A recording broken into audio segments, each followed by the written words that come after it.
নমস্কার, আমি রুমকি নিয়ে চলে এসেছি অনেক অনেক অনেক লোমহর্ষক ভৌতিক ঘটনা নিয়ে, কিছু অজানা তথ্য নিয়ে আপনাদের কাছে। সবার আগে একটি ইম্পর্টেন্ট কথা বলে নেই, কথায় গল্প কোনো কুসংস্কার বা অন্ধবিশ্বাসকে প্রশ্রয় দেয় না। এই ঘটনা আপনাদের বিশ্বাস নাই হতে পারে, যদি না হয় আপনারা নিছক এন্টারটেনমেন্ট হিসাবে নিলেই ভালো হবে, সেটাই হবে বুদ্ধিমানের কাজ। তো শুরু করছি আজকের ঘটনা। জানা অজানা তথ্য, জানা আর অজানা তথ্যের মধ্যে থাকছে জাটিঙ্গা। আপনারা কি জানেন পাখিরাও সুইসাইড করে? জানেন কি? হ্যাঁ, শুনলে হয়তো অবাক হবেন। আসামে, নর্থ ইস্ট আসামে জাটিঙ্গা বলে একটা জায়গা আছে, ডিমাহাসুর যে জেলার অন্তর্গত পড়ে জাটিঙ্গা। সেখানে বছরের কিছু 2-3 মাস, সেটা জুলাই থেকে অক্টোবরের মধ্যে পাখিরা ঝাঁকে ঝাঁকে পাখিরা আত্মহত্যা করে, দ্যাট ইজ সুইসাইড করে। অবিশ্বাসনীয় লাগছে? কথাটা সত্যি। আর সেটা হয় ঠিক বিকেল 7টা থেকে 10টার মধ্যে। সেই পার্টিকুলার একটা জায়গাটার মধ্যেই কিন্তু এই ইনসিডেন্ট চলে আসছে আজ বহু বছর ধরে, অনেক শত বছর ধরে এই জিনিসটা চলে আসছে। সায়েন্টিফিক মতে এখনো একটা পার্টিকুলার কোনো রিজনে আসা যায়নি, এটার কারণটা কিন্তু এখনো জানা যায়নি।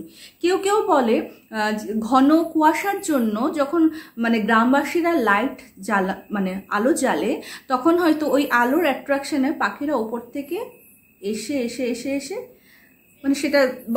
সেটা ঘর বাড়িতে হোক, গাছে হোক, ওরকম করে ধাক্কা খেয়ে ওরা মাটিতে পড়ে যায়, এরকম করে মারা যায়। কিন্তু ঠিক এই সেম ওয়েদারেই ঠিক জাটিঙ্গার লাগোয়াই একটি গ্রামে সেম প্রসিডিওর করে দেখা গেছে।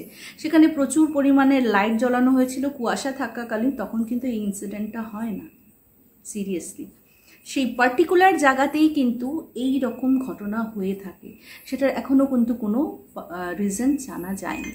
আপনারা ইন্টারনেট সার্চ করে দেখতেই পারেন। জাটিঙ্গা আসাম সত্যি সত্যি সত্যি একটা অবিশ্বাসনীয় ব্যাপার, তাই তো? তো এই গেল কিছু জানা অজানা তথ্য। নেক্সট সেগমেন্ট আরও নিয়ে চলে আসবো, এরকম জানা অজানা তথ্য নিয়ে, মায়ানের তথ্য নিয়ে অনেক কিছু থাকবে। আজকে চলে যাচ্ছি আমি মেহেন্দিপুরা বালাজি, রাজস্থানের একটা মন্দির, ঠিক আছে? অনেকে হয়তো শুনে থাকবেন, অনেকে হয়তো নাও শুনে থাকতে পারে। মেহেন্দিপুরা বালাজি হলো হনুমানজির টেম্পল, যেটা ফেমাস কিসের জন্য জানেন? সেখানে কিন্তু শুধু যারা যাদেরকে পজেস করে, যে আত্মা ধরে, ঠিক আছে, ওই সব মানুষদেরকেই কিন্তু নিয়ে যাওয়া হয় ওই জায়গায়। সত্যি কথা বলতে গেলে আমিও জানতাম না যে এরকম কোনো মন্দির আছে, বা এরকমও কোনো মন্দিরে গিয়ে আত্মা ছাড়ানো যায়। আমি বললাম না, পৃথিবীর যেহেতু আমার হাজব্যান্ডের ট্রান্সফারেবল জব, প্রচুর জায়গায় গেছি। গুয়াহাটিতে থাকাকালীন আমরা পুরীতে আসি জগন্নাথ দেব দর্শন করার জন্য। আমার মেয়ে তখন ছোট্ট, আর ইচ্ছে ছিল, যেহেতু আমি বলেছি আমার সঙ্গে আগে অনেক ভৌতিক ইনসিডেন্ট হয়ে গেছে, অ্যান্ড ঠাকুরের আশীর্বাদে আমার মেয়ে যখন হয়ে যায়, আমি বলেছিলাম জগন্নাথ দেবের দর্শন করতে যাব। তো মেয়েকে নিয়ে গুয়াহাটি থেকে পুরী এক্সপ্রেসে আমরা রওনা দিই পুরীর উদ্দেশ্যে। যখন কলকাতা ওটা ভায়া কলকাতা হয়ে যাবে, তো কলকাতায় একজন দম্পতি উঠলেন, ওনার মুখেই শোনা, ঠিক আছে?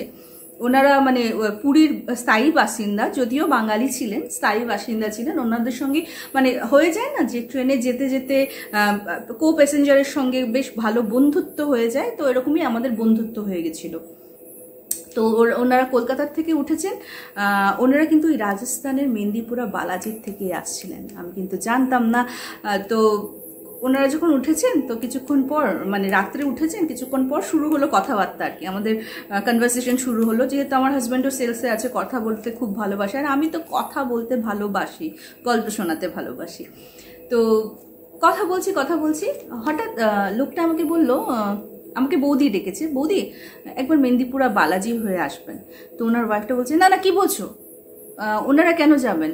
আর তাছাড়া ওখানে অনেক রকমের বাধা নিষেধ আছে। হ্যাঁ, তো এরকম নর্মালি মানুষ যেতে পারে না, কারণ মেহেন্দিপুরা বালাজি যখন যাবে তারও কিছু রুলস অ্যান্ড রেগুলেশন আছে, আমি সেটা পরে আসি, আগে স্টোরিতে আসি।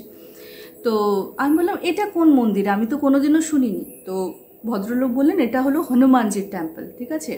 আর এটার বিশেষত্ব হলো যারা মানে এরকম আছে না যে আত্মা পজেস করে না, এমন কোনো কিছুতেই ছাড়ানো যায় না, ওইসব আত্মাদেরকে নাকি মেহেন্দিপুরা বালাজিতে নিয়ে গিয়ে ওই আত্মার থেকে নিজাত পাওয়া যায়, ঠিক আছে, মুক্তি হওয়া যায়।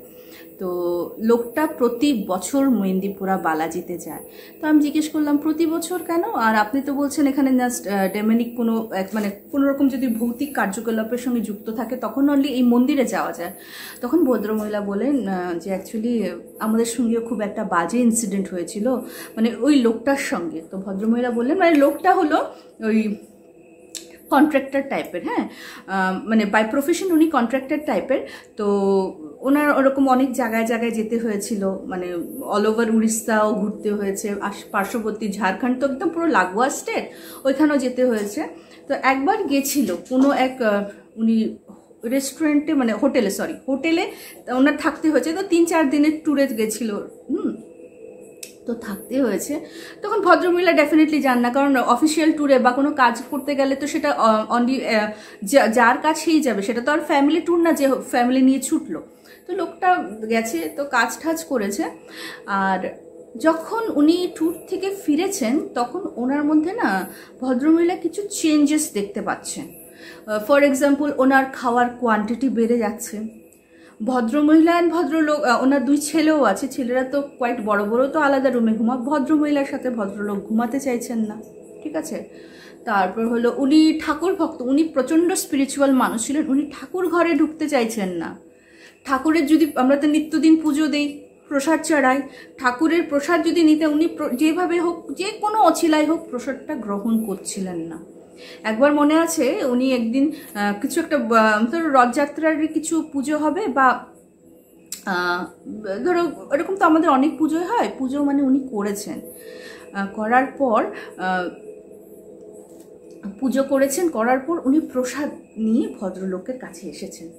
ভদ্রলোক কিন্তু ওটা ছুঁড়ে ফেলে দেন, মানে এরকম করে ছুঁড়ে ফেলে, কতবার বলেছি না তুমি আমাকে এইসব দেবে না।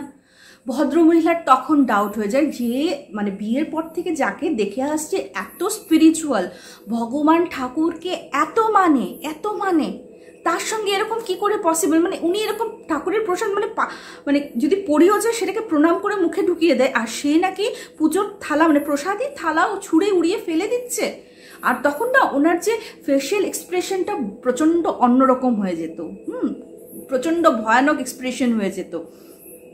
তখন উনি না, যেহেতু উনি একটু কিছু বুঝতে পারছিলেন, তো উনি ওনার মাকে ফোন করলেন। মানে অবভিয়াসলি একটু আপসেটও ছিলেন, যেহেতু হাজব্যান্ড ওনার সঙ্গে যেহেতু এক বিছনাও শেয়ার করছেন না, হাজব্যান্ডের মধ্যে পুরো চেঞ্জ উনি দেখতে পাচ্ছেন।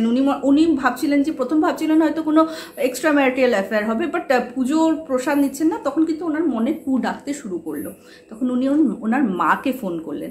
তো মাকে ফোন করে উনি এভরিথিং বললেন যে মা দেখো এরকম এরকম হচ্ছে। তো আগের দিনের মানুষ তো অনেক কিছুই জানতো, ওই তুলনায় তো আমরা কিছুই জানি না, আমি বারবার সেটা বলছি।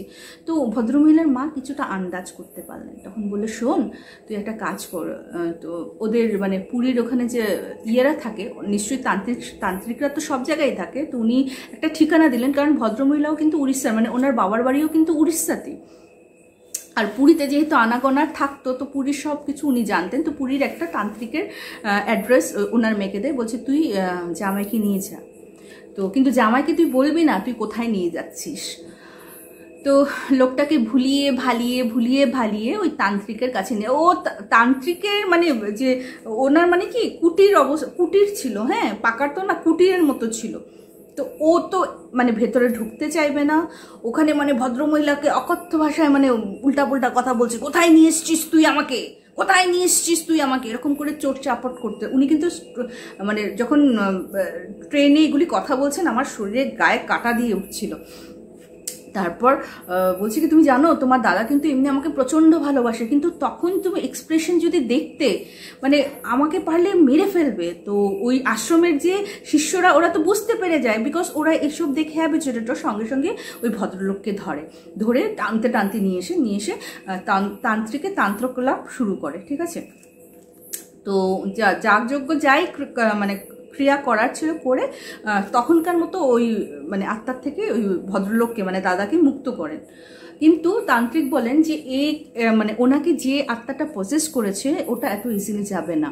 উনি সেই মেহেন্দিপুরা বালাজির অ্যাড্রেসটা ওনাদেরকে দেয়, বলে তুমি তোমার হাজব্যান্ডকে অন্তত যেই ক্রিয়াটা করেছি 5-6 দিন ওর আশেপাশে আসবে না, কিন্তু আফটার 5-6 ডেজ ও কিন্তু আবার আসবে।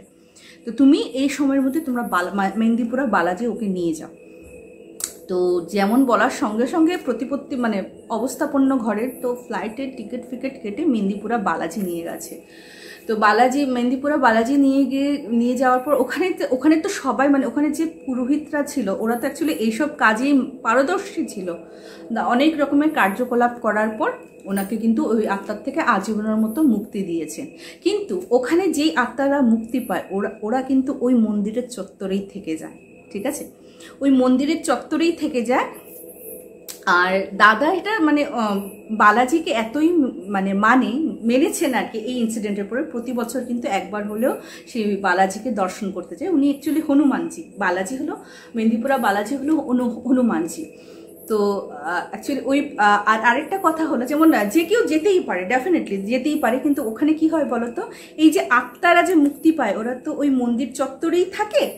তখন তুমি হয়তো ভালো মানুষ গেলে, যাওয়ার পর তুমি যখন ফিরে আসবে কখনো পিছন ফিরে তাকাবে না, অথচ তোমার নামে অনেকে ডাকতে থাকবে, তোমার যেই নাম হোক XYZ হোয়াটএভার, কেউ হয়তো তোমার পিছনের দিকে ডাকতেই থাকলো, একবার ফিরে তাকাও, এই শুনছো তাকাও, মনে হবে খুব ক্লোজ ডাকছে, তোমার খুব ইচ্ছা হবে ফিরে তাকাতে, কিন্তু যখন তুমি যদি ফিরে তাকাও তখনই কিন্তু একটা আত্মা তোমাকে পজেস করে নেবে। কারণ ওই চত্বরে নাকি এরকম আত্মারা যারা মানে মুক্তি হয় ওই চত্বরেই ঘুরতে ফিরতে থাকে। এরকম একটা ইনসিডেন্ট দাদা কিন্তু আমাদেরকে বলেছেন, ওই ইনসিডেন্টটা আমি কিন্তু আরেকদিন শোনাবো। তো কেমন লাগলো আজকে স্টোরি, নেক্সট স্টোরি খুব তাড়াতাড়ি নিয়ে হাজির হব। তোমাদের যদি ভালো লাগে কি করতে হবে, লাইক শেয়ার অ্যান্ড সাবস্ক্রাইব করতে ভুলো না, এরকম অনেক লোমহর্ষক স্টোরি তো নিয়ে আসবোই। আর তোমাদের যদি কোনো স্টোরি থাকে ডেফিনেটলি আমাকে পাঠাবে, ফেসবুকে আমার পেজ বা গ্রুপ আছে কথায় গল্প, সেখানে তোমরা ইনবক্স করতে পারো, নহলে ইমেল আইডি আছে kothaigalpo@gmail.com-এ তোমরা পাঠিয়ে দিও তোমাদের ঘটনা। খুব তাড়াতাড়ি আবার দেখা হচ্ছে। Till then bye bye, see you soon.